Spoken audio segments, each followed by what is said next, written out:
The Quantity Surveyor, a presentation from Duncan Cartledge Online.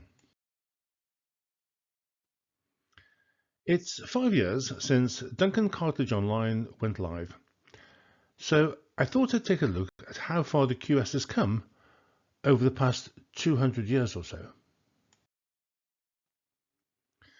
We have to go back to the early 1800s, when Napoleon was rampaging through Europe to find the origins of the QS. So real was the threat to the UK that the government ordered the country to prepare its defences. The chief line of defence was to build a line of gun emplacements along the south coast in Kent from Hythe in the north to Dungeness in the south. The idea was to blow the Frenchies out of the water as they came across the channel.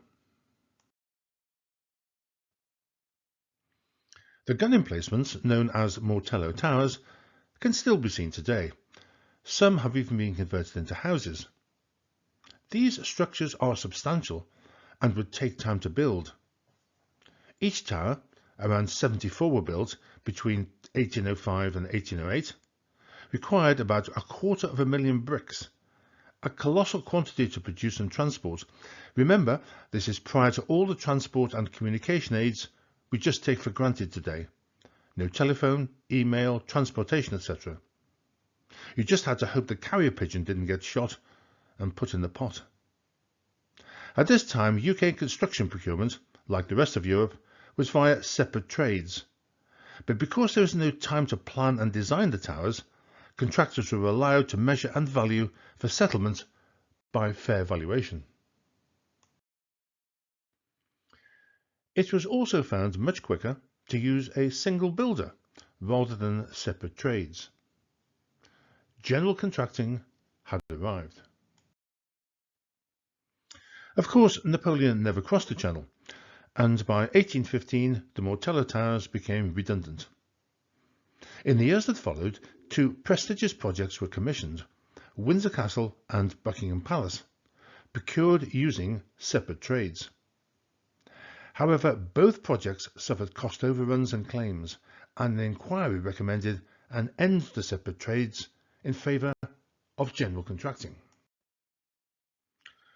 About the same time, architects, who were getting fed up with having to measure and value works, decided to expel the surveyors from their professional institute so that they could concentrate on the Beaux-Arts.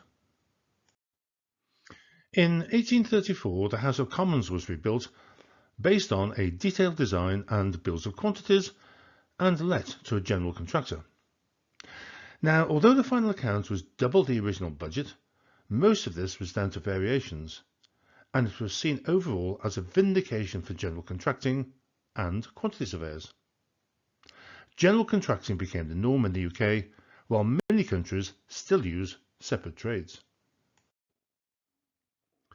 The quantity surveyor had arrived, and remains virtually unique to the UK and ex-Commonwealth countries, although bills of quantities in some form are used worldwide. The golden age for the quantity surveyor was the immediate post-Second World War period, rebuilding the bomb-damaged infrastructure and wide-scale slum clearance.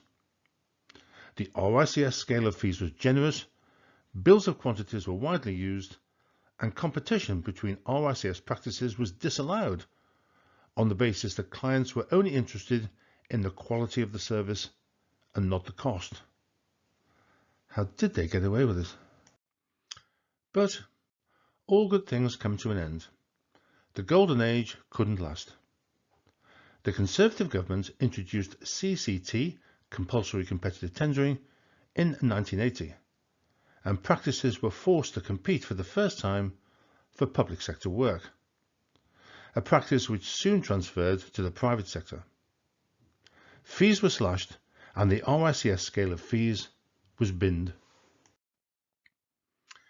By the early 1990s, bills of quantities were perceived to be expensive, resource-hungry, and unnecessary, and design and build became the flavour of the month. Construction and the rest of the world economy fell into a deep recession that lasted almost 6 years. QSVs had become unsustainable, resulting in wide-scale mergers and acquisitions. Towards the end of the millennium, the quantity surveyor's very existence was under fire, as we were enthusiastically attacked from all sides. And so, to 2025. The good news is that despite recessions, the doommongers, and our arrogance and lack of interpersonal skills, the quantity surveyor is alive and thriving, and the market for the QS remains very buoyant for the foreseeable future.